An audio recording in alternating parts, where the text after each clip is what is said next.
Bismillahirrahmanirrahim. Assalamualaikum warahmatullahi wabarakatuh. Alhamdulillah.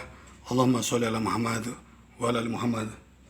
Saudaraku yang sama-sama mengharapkan rahmat, ampunan dan ridho Allah SWT.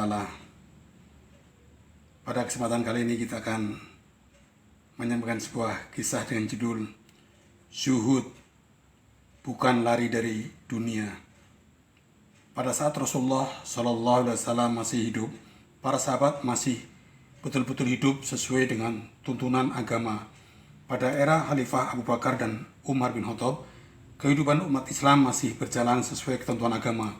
Kita ingat kisah bagaimana Khalifah Abu Bakar meningkatkan aturan dengan kekuatan militer saat ada pihak yang tidak mau membayar zakat.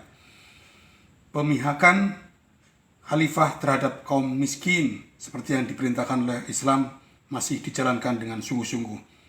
Surat-surat Makkiyah secara gamblang memerintahkan untuk memerangi ketimpangan sosial dan sekaligus mendorong umat Islam untuk menjalankan kehidupan sederhana dan tidak silo kepada kemewahan kehidupan kemegahan dunia.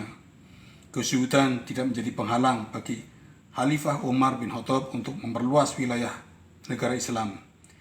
Saat tentara Islam berhasil mengalahkan Persia, harta rampasan perang yang diperoleh amat besar.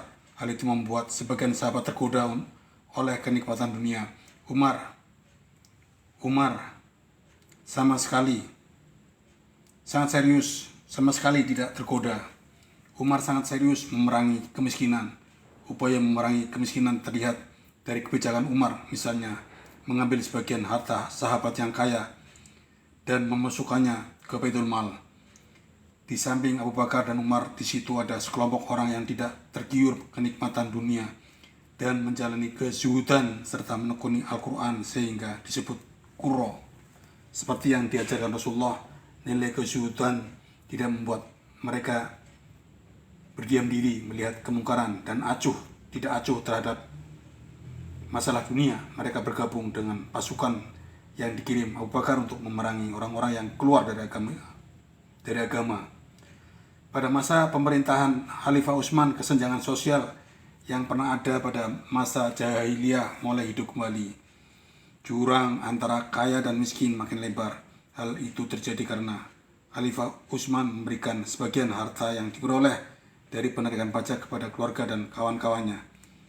Tidak seperti Umar, Utsman dianggap tidak melakukan pengawasan terhadap kelompok orang kaya, sehingga kelompok Qurra dan Sufah berpihak pada Ali bin Abi Thalib. Abu Dzar Al-Ghifari berpendapat bahwa Islam adalah agama yang ditujukan untuk menyelamatkan orang-orang yang lemah dari kekuasaan konglomerat pengusaha Quraisy. Di saat dia melawan Utsman, Abu Dzar dibuang ke Syam. Di sini juga dia kritis terhadap gubernur Muawiyah. Lalu Muawiyah mengembalikan Abu Dzar ke Madinah. Kehidupan sederhana yang dijalani oleh Khalifah Abu Bakar, Khalifah Umar bin Khattab, dan lain-lainnya itu bukan karena mereka tidak mampu mendapat harta berlimpah atau menganggap kemiskinan sebagai sesuatu yang ideal. Mereka hidup miskin karena ingin bersenyawa dengan kaum miskin yang termiskinkan dengan keadaan yang bersifat struktural, persis seperti yang di Indonesia sekarang. Menurut pandangan mereka, kemiskinan harus diperangi melalui distribusi ulang harta kekayaan secara adil. Nilai kezuhudan di atas membedakan mereka dengan ahli zuhud, yaitu orang-orang yang mendalami kezuhudan pada dinasti Bani Umayyah yang tepatnya setelah terjadi pembunuhan terhadap Husain bin Ali.